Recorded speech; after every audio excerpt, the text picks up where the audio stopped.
Welcome to my channel.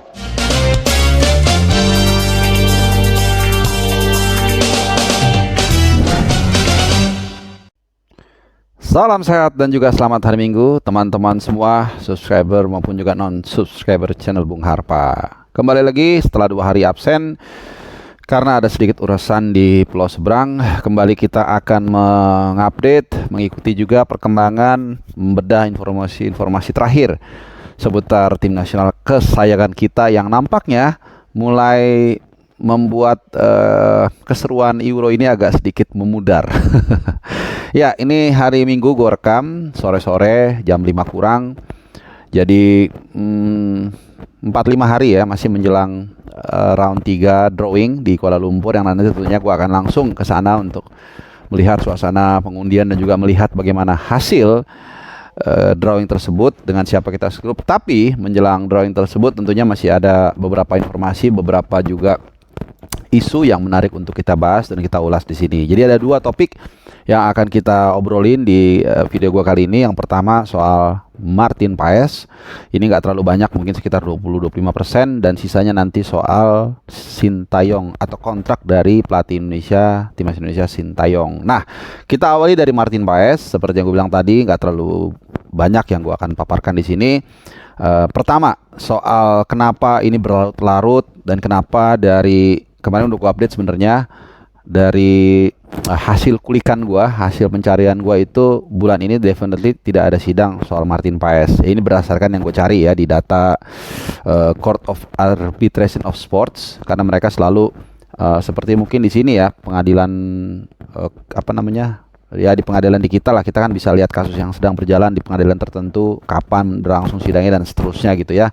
Nah, ini pun bisa sebenarnya kalau kalian cari, tapi ya kalau kalian malas, gue informasikan aja bulan ini definitely gue afirmasi lagi itu tidak ada kasus terkait Martin Paes dan Martin Paes dan itu diamini sebenarnya dengan pernyataan dari Erick Thohir beberapa hari lalu bahwasannya masih ada beberapa dokumen yang dilengkapi. Nah, ini yang memang mungkin tidak mudah ya, karena ini memang sidang benar-benar yang sidang perselisihan atau masalah olahraga yang paling tinggi di dunia. Jadi pasti nggak main-main. Dan satu informasi yang penting juga, ini info A1 dari seorang kolega, mungkin gue bisa katakan juga saudara gue yang memang bergerak di bidang hukum. Dia mengatakan untuk biaya untuk bertarung atau bersidang di Court of Arbitration of Sports itu ternyata tidak murah teman-teman ya. Walaupun mungkin buat PSSI, mungkin buat Erick Thohir ini tidak mahal ya, yaitu 1-2 juta dolar. Nah, ini mahal. Jadi ini juga mungkin menambah wawasan kita, termasuk gua ya, karena gua juga baru tahu dan gua share ke kalian. Kebetulan gua dapat informasinya dari sumber yang kredibel.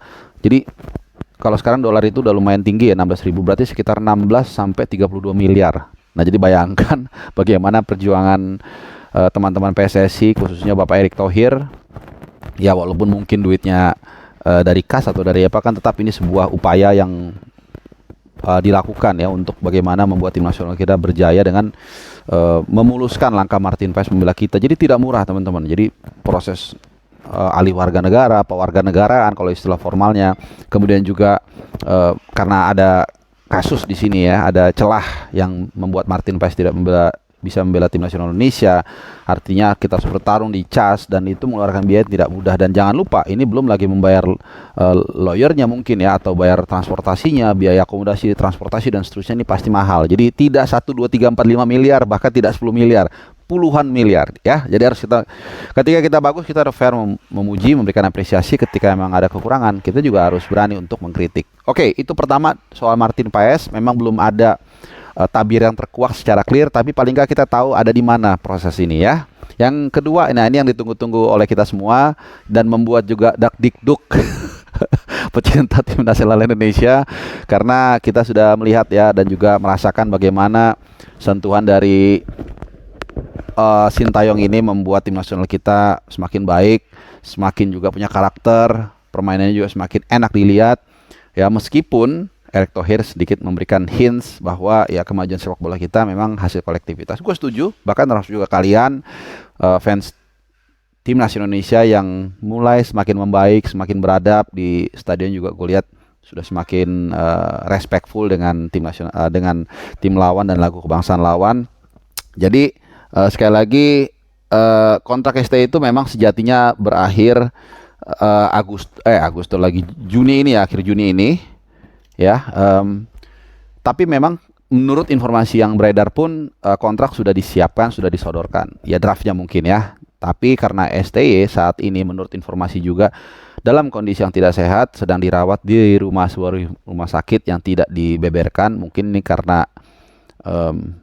pusing juga ya dengan pekerjaannya, mungkin gua nggak tahu. Jadi dia mungkin bed rest juga. Kita berharap pertama yang bersangkutan sehat dulu, karena kita sudah melihat bagaimana dedikasi dia kepada tim nasional kita. Kemudian yang kedua, supaya ada titik temu, segera kontraknya diperpanjang dengan proposal yang baru. Sekali lagi berulang kali gue mengatakan gak apa-apa dinaikin gaji, bukan gak apa-apa, bahkan naikkanlah gajinya karena dia sudah menunjukkan prestasi, sudah menunjukkan komitmen, ya bahkan mengalahkan negaranya sendiri dan akhirnya gagal ke Olimpiade untuk pertama kali dalam 10 episode terakhir. Gue rasa itu pengorbanan yang luar biasa ya. Jadi berkali-kali gue mengatakan kalau perlu gajinya tadinya mungkin cuma 5 miliar, bikin 20 miliar juga nggak apa-apa sebulan kalau perlu ya, daripada dihabisin sama koruptor. Kan mendingan buat seseorang yang benar-benar melakukan yang terbaik buat bangsa kita, kan begitu ya.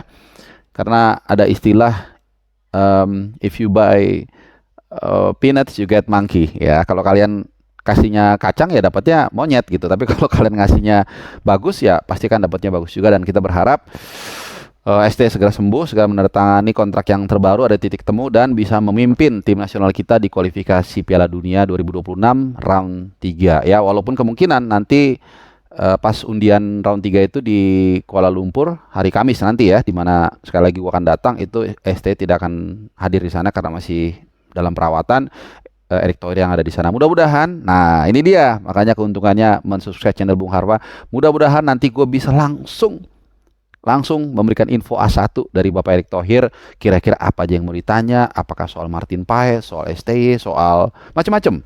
Ya kalau kalian mungkin ada usulan, suggestion, pertanyaan, nanti mudah-mudahan gue bisa datangi beliau menanyakan beberapa hal yang mungkin ini akan bisa memuaskan dahaga pertanyaan atau penasaran kita terhadap tim nasional Indonesia. Nah,